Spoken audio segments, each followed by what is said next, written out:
اجتماع کا نام معاشرہ ہے۔ خاندان کا نظام، اب ہمارا پاکستانی جو معاشرہ ہے، اگر ہماری 14 کروڑ تعداد ہے اس وقت، 7 افراد ایک خاندان کے اگر آپ شمار کر لیں تو آپ سمجھیے اتنے خاندان ہماری دنیا میں اس وقت موجود ہیں، 2 کروڑ خاندان ہیں، ان خاندانوں پر مشتمل ہے۔ خاندان کا ادارہ مستحکم ہوگا، معاشرہ مستحکم ہو جائے گا۔ خاندان کے ادارے میں صلاح ہوگی، فلاح ہوگی، معاشرے میں صلاح و فلاح آئے گی۔ وہاں فتور ہوگا، فساد ہوگا، بے چینی ہوگی، ظلم ہوگا، ناانصافی ہوگی، وہاں کنفلکٹس ہوں گے، میاں اور بیوی میں جو ہے جھگڑے ہو رہے ہوں گے تو اولاد کی تو جو ہے پھر وہاں تربیت صحیح نہیں ہو سکتی، ان کی تربیت میں منفی چیزیں شامل ہو جائیں گی۔ تو یہ ساری چیزیں جس کی وجہ سے بڑی تفصیل سے قرآن مجید میں احکام دیے گئے ہیں، آئلی قوانین، ان میں جہاں تک یہ معاملات ہے، طلاق کا معاملہ ہے، اس میں برابر نہیں ہے۔ شادی کرنے میں عورت کو بھی حق ہے، وہ شادی سے انکار کر دے، جبر نہیں کیا جا سکتا۔ ایک مرتبہ وہ نکاح میں آ گئی ہے تو اب شوہر کا پلڑا بھاری ہے، شوہر اسے طلاق دے سکتا ہے، اگر ظلم کے ساتھ دے گا اللہ کے ہاں جواب دہی کرے گا اور پکڑ ہو جائے گی، لیکن اختیار ہے۔ وہ خود طلاق نہیں دے سکتی، البتہ طلاق حاصل کر سکتی ہے، خلا جسے ہم کہتے ہیں، وہ عدالت کے ذریعے سے، بڑوں کے ذریعے سے، رشتہ داروں کے ذریعے سے خلا کرے، لیکن طلاق دینے کا حق اس کو برابر نہیں ہے مرد کی طرح۔ اسی طرح اگر ایک طلاق دی تھی مرد نے اور اب یہ عدت پوری نہیں ہوئی ہے،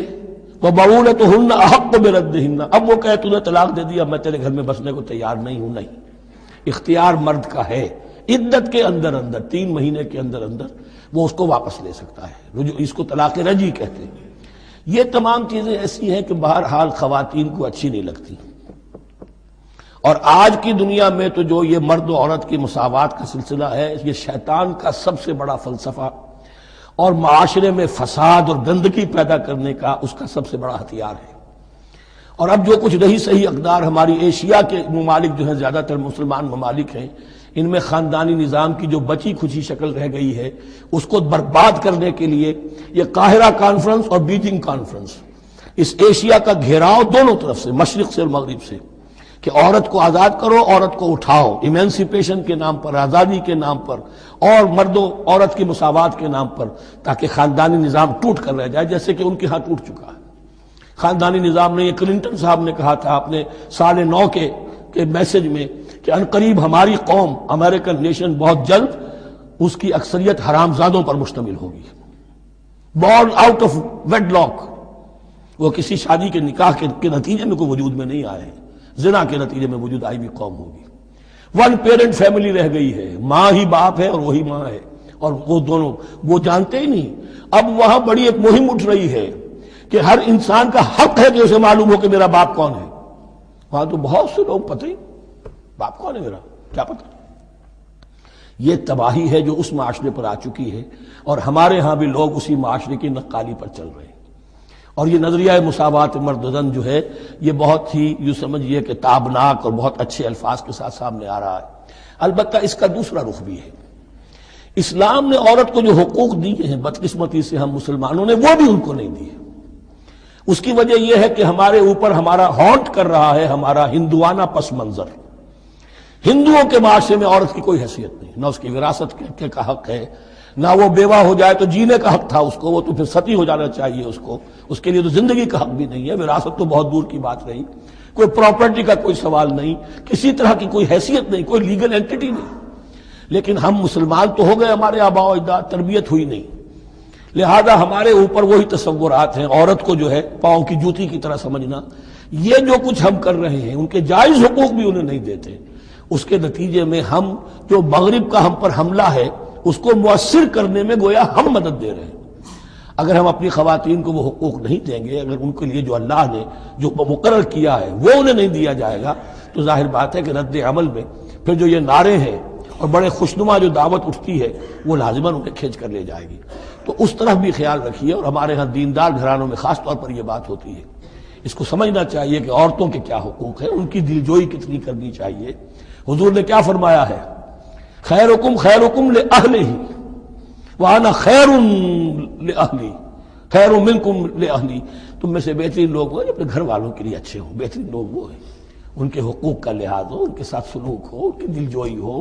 ان کے احساسات کا بھی پاس کیا جائے۔ البتہ جہاں شریعت کا اور دین کا معاملہ آ جائے، نتھنگ ڈوئنگ، سیدھی سیدھی بات، یہ تلوار کی طرح آپ ننگے ہو جائیں اس وقت کہ یہ معاملہ دین کا ہے، اس میں میں تمہاری کوئی رعایت نہیں کر سکتا، ہاں میرے معاملات کے اندر جو بھی تم چاہو میں نرمی کروں گا، یہ ہو سکتا ہے۔ بس اس کو ذہن میں رکھیے، یہ کڑوی گولی ہے۔ وَلَهُنَّ مِثْلُ الَّذِي عَلَيْهِنَّ بِالْمَعْرُوفِ وَلِلرِّجَالِ عَلَيْهِنَّ دَرَجَةٌ۔ اب درمیان کے الفاظ کو تو جدید جو ہمارے ہیں دانشور وہ لے لیتے ہیں، اوپر کا نہیں دیکھتے کہ بَعُولَتُهُنَّ أَحَقُّ بِرَدِّهِنَّ، برابری کہاں رہی؟ شادی کرتے ہوئے برابری ہے، عورت کہہ سکتی میں شادی نہیں کرتی، شادی نہیں ہوگی، اس وقت برابری ہے، دونوں کی رضامندی سے شادی ہوگی، یہ برابری ہے۔ لیکن جب ایک مرتبہ بیوی بن گئی اب برابر نہیں ہے۔ اب یہ فلسفہ جا کر پوری طرح بیان ہوگا سورہ نساء میں، اور الرجال قوامون علی النساء، یہ بات پھر وہاں آئے گی۔ اس کی تمہید ہے یہ کہ یہ کڑوی گولی ذرا خواتین کے حلق سے اترنی شروع ہو جائے۔ وَبَعُولَتُهُنَّ أَحَقُّ بِرَدِّهِنَّ، اور اسی طریقے سے وَلِلرِّجَالِ عَلَيْهِنَّ دَرَجَةٌ، البتہ اللہ نے جو ذمہ داریاں عورت کے حوالے کی ہیں، جس طرح کے اس کے فرائض ہیں ویسے ہی اس کے حقوق بھی ہیں، یہ ہے جو بات کہی جا رہی، لَهُنَّ مِثْلُ الَّذِي عَلَيْهِنَّ بِالْمَعْرُوفِ۔ اور یہ دنیا کا وہ اصول ہے کہ responsibilities and privileges they go together۔ کہیں آپ کا اگر ذمہ داری زیادہ تو حقوق اور اختیارات بھی زیادہ ہوں گے، ذمہ داری بہت ڈال دی، حقوق و اختیارات اتنے ہیں نہیں، آپ ذمہ داری ادا نہیں کر سکتے۔ جہاں ذمہ داری کم ہوگی وہاں حقوق و اختیارات بھی کم ہوں گے، یہ دونوں چیزیں پروپورشنیٹ چلتی ہیں۔ اب چلیے آگے، مجھے اندیشہ ہے کہ میں نے خاصا وقت اس میں لگا دیا۔ الطلاق مرتان، طلاق دو مرتبہ ہے، یعنی ایک شوہر کو دو مرتبہ طلاق دے کر اور رجوع کر لینے کا حق ہے۔ ایک دفعہ طلاق دی اور عدت کے اندر رجوع کر لیا، ٹھیک ہے، پھر طلاق دی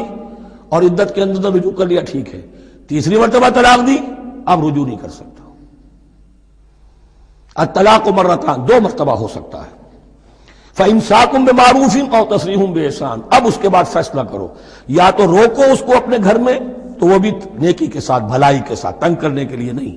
پریشان کرنے کے لیے نہیں، اور تسریح بِإِحْسَان، یا رخصت کر دینا ہے اچھے بھلے طریقے سے، بھلے مانسوں کی طرح خوبصورتی کے ساتھ، روکو تو بھلائی کے لیے، اور اگر رخصت کرنا ہے تو خوبصورت انداز میں۔ وَلَا يَحِلُّ لَكُمْ أَن تَأْخُذُوا مِمَّا آتَيْتُمُوهُنَّ شَيْئًا، اور تمہارے لیے ہرگز جائز نہیں ہے کہ جو کچھ تم نے انہیں دیا تھا اس میں سے کچھ بھی واپس لو، جو بھی تم نے انہیں مہر دیا تھا اس میں سے کچھ واپس نہیں لے سکتے جب تم طلاق دے رہے ہو۔ ہاں اگر عورت طلاق مانگے تو اسے اپنے مہر میں سے کچھ چھوڑنا پڑے گا، یہ دوسری بات ہے، لیکن جب بر طلاق دے رہا ہے تو پھر وہ نہیں روک اس کو اس میں سے جو بھی کچھ دیا ہو، یہاں تک کہ آیا ہے کہ اگرچہ تم نے ان کو احداہن قنطارا، سونے کے ڈھیر دیے ہوں، ان میں سے بھی کچھ نہیں لے سکتے واپس۔ وَلَا يَحِلُّ لَكُمْ أَن تَأْخُذُوا مِمَّا آتَيْتُمُوهُنَّ شَيْئًا إِلَّا أَن يَخَافَا أَن لَّا يُقِيمَا حُدُودَ اللَّهِ، البتہ اگر وہ دونوں یہ سمجھیں کہ ہم حدود اللہ کو قائم نہیں رکھ سکیں گے۔ مراد کیا ہے کہ فیملی لائف کے ضمن میں جو اللہ نے احکام دیے ہیں، جو آداب ہیں، جو ان کے مقاصد ہیں، وہ ہمارے مابین اتنی موافقت مزاجی نہیں ہے کہ ہم ساتھ چل سکیں۔ ایک عورت اگر یہ محسوس کرتی ہے فَإِنْ خِفْتُمْ أَلَّا يُقِيمَا حُدُودَ اللَّهِ فَلَا جُنَاحَ عَلَيْهِمَا فِي مَا افْتَدَتْ بِهِ، پھر اگر اس کا یہ خیال ہے کہ یہ نہیں رکھ سکیں گے تو پھر کوئی حرج نہیں ہے ان دونوں پر کہ جو کچھ دے دلا کر عورت فدیے میں اپنے آپ کو چھڑا لے، یعنی کہہ کہ ٹھیک ہے تم نے مجھے 10 لاکھ مہر دیا تھا، میں 5 لاکھ تمہیں واپس کرتی ہوں، یا تم نے 10 لاکھ کا میرا مہر رکھا تھا، میں خلا مانگ رہی ہوں، میں صرف 5 لاکھ کا تم سے تقاضا کرتی ہوں، اسے اپنے مہر میں سے کچھ چھوڑنا ہوگا، یہ فدیہ ہے۔ تلک حدود اللہ فلا تعتدوها، یہ اللہ کے حدود ہیں، ان سے تجاوز مت کرو۔ دیکھیے روزے وغیرہ کے ضمن میں فلا تقربوها، اور یہاں فلا تعتدوها، اس لیے کہ یہاں بڑے دھڑلے سے آدمی جو ہے وہ ان حدود کو پامال کر جاتے ہیں،